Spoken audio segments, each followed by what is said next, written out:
এবার গাজা প্রসঙ্গ। Israel Hamas সংঘাতের জেরে গাজায় দেখা দিয়েছে চরম খাদ্য সংকট, যা ধীরে ধীরে রূপ নিচ্ছে দুর্ভিক্ষে।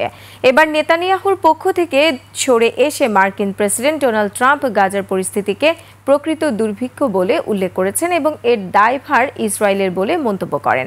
এছাড়া ইউরোপীয় মিত্রদের সাথে নিয়ে গাজায় খাদ্য বিতরণ কেন্দ্র চালু করার আশ্বাস দিয়েছেন ট্রাম্প।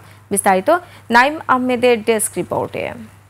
জীবন অবাক না করলে কে করবে? 28% মিল্ক ফ্যাটের অবাক করার সাথে ফ্রেশ মিল্ক পাউডার। জীবন অবাক করুক প্রতিদিন। বিধ্বস্ত গাজা উপত্যকা এখন এক মানবিক বিপর্যয়ের মুখোমুখি। একদিকে ইসরায়েলি বাহিনীর অবিরাম আক্রমণ, অন্যদিকে অবরুদ্ধ গাজায় ত্রাণ প্রবেশের সীমিত সুযোগ। এর ফলস্বরূপ সেখানে দেখা দিয়েছে চরম খাদ্য সংকট। এই পরিস্থিতিতে বিশ্বজুড়ে উদ্বেগ বাড়ছে। স্কটল্যান্ডে ব্রিটিশ প্রধানমন্ত্রী স্টারমারের সাথে বৈঠকে মার্কিন প্রেসিডেন্ট ডোনাল্ড ট্রাম্প গাজার পরিস্থিতিকে প্রকৃত দুর্ভিক্ষ বলে উল্লেখ করেছেন। তিনি বলেন, টেলিভিশনে শিশুদের যে করুণ ছবি দেখা যাচ্ছে তাতে স্পষ্ট বোঝা যায় তারা প্রচণ্ড ক্ষুধার্ত।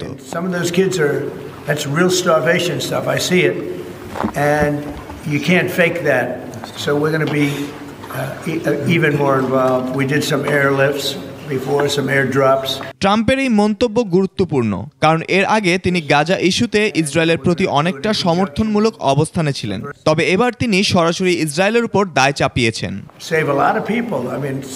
তিনি আরও জানান, যুক্তরাষ্ট্র ইউরোপীয় মিত্রদের সাথে মিলে গাজায় ফুড সেন্টার বা খাদ্য বিতরণ কেন্দ্র স্থাপন করবে, যেখানে কোনো বাধা বা সীমানা থাকবে না, যাতে মানুষ সহজেই ত্রাণ সংগ্রহ করতে পারে।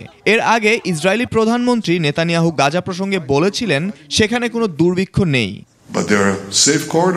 আন্তর্জাতিক মানবাধিকার সংস্থা ও জাতিসংঘের কর্মকর্তারা জানান, সংঘাতের পাশাপাশি ত্রাণ সরবরাহে বাধা সৃষ্টি করায় গাজায় মানবিক পরিস্থিতির বিপর্যয় ঘটেছে। নাইম আহমেদ, 21 টেলিভিশন।